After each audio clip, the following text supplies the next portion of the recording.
Assalamualaikum warahmatullahi wabarakatuh. Perkenalkan, nama saya Mailani Putri Dewanti, kelas 11 Multimedia 1 dari SMK Pasundan 3 Bandung.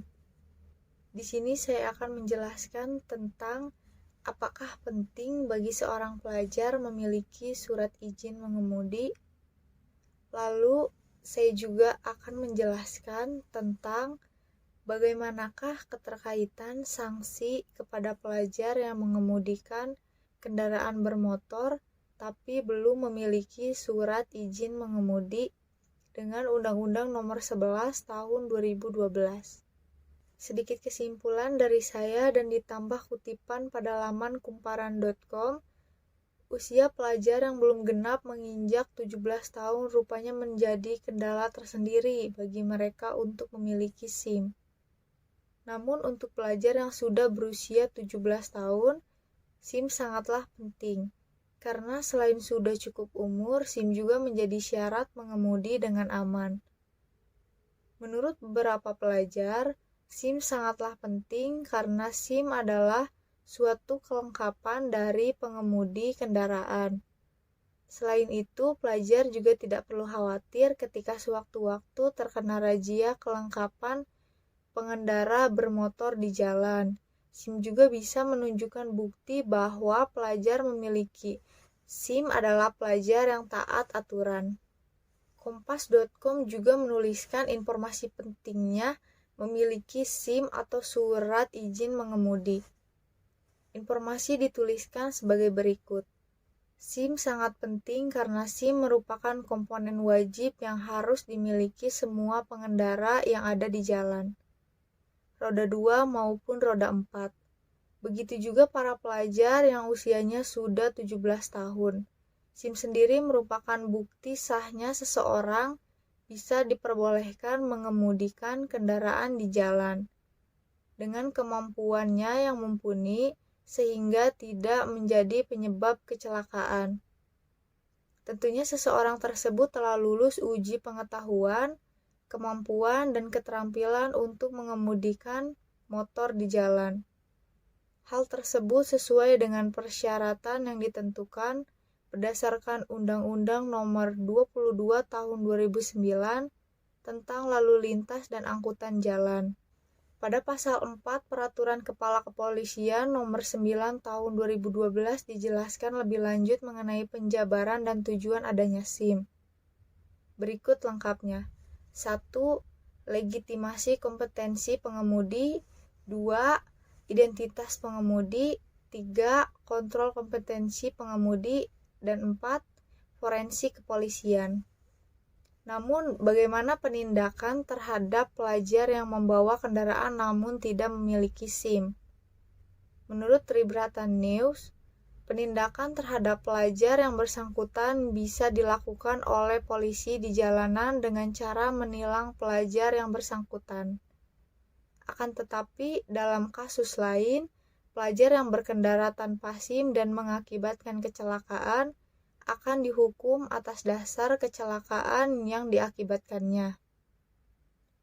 Pelajar yang mengemudikan motor tanpa membawa SIM juga akan dikenakan sanksi pidana bagi anak dalam Undang-Undang Nomor 11 Tahun 2012 tentang Sistem Peradilan Pidana Anak sebagai pengganti Undang-Undang Nomor 3 Tahun 1997 tentang Pengadilan Anak. Keterkaitan Undang-Undang Nomor 11 Tahun 2012 dengan pelajar pengemudi bermotor tanpa membawa SIM adalah pengenaan sanksi dan hukuman yang terkandung dalam Undang-Undang Nomor 11 Tahun 2012 dengan pelajar yang tidak membawa SIM atau tidak taat akan aturan lalu lintas. Lalu, menurut artikel di dalam hukumonline.com, secara aturan, ancaman pidana bagi pengemudi kendaraan bermotor yang tidak memiliki SIM adalah pidana kurungan paling lama 4 bulan atau denda paling banyak 1 juta rupiah.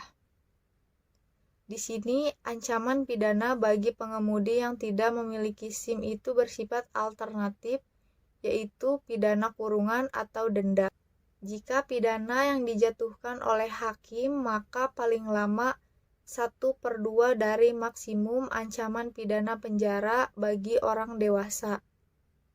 Sedangkan dalam pasal 28 ayat 1 Undang-Undang Pengadilan Anak tentang pidana denda yang dapat dijatuhkan kepada anak nakal paling banyak 1/2 dari maksimum ancaman pidana denda bagi orang dewasa kini tidak berlaku lagi. Mengenai pidana denda dalam Undang-Undang Sistem Peradilan Pidana Anak diatur dalam pasal 71 ayat 3 Undang-Undang Sistem Peradilan Pidana Anak sebagai berikut. Apabila dalam hukum materi diancam pidana kumulatif berupa penjara dan denda, pidana denda diganti dengan pelatihan kerja. Namun, apa saja pidana pokok dan pidana tambahan bagi anak? Pidana pokok bagi anak antara lain adalah pidana peringatan, pidana dengan syarat antara lain pembinaan di luar lembaga, pelayanan masyarakat, dan pengawasan. 3. Pelatihan kerja.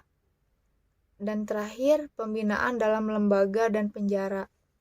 Lalu, pidana tambahan antara lain perampasan keuntungan yang diperoleh dari tindak pidana, dan yang terakhir, pemenuhan kewajiban adat. Saran dari saya, jika belum cukup umur atau belum berumur 17 tahun, maka sebaiknya jangan mengemudikan kendaraan bermotor terlebih dahulu. Ada baiknya menggunakan aplikasi ojek online saja atau berpergian menggunakan kendaraan umum seperti angkot, bus, atau kendaraan lainnya. Sekian penjelasan dari saya. Mohon maaf apabila ada kesalahan dan kekurangan. Wassalamualaikum warahmatullahi wabarakatuh.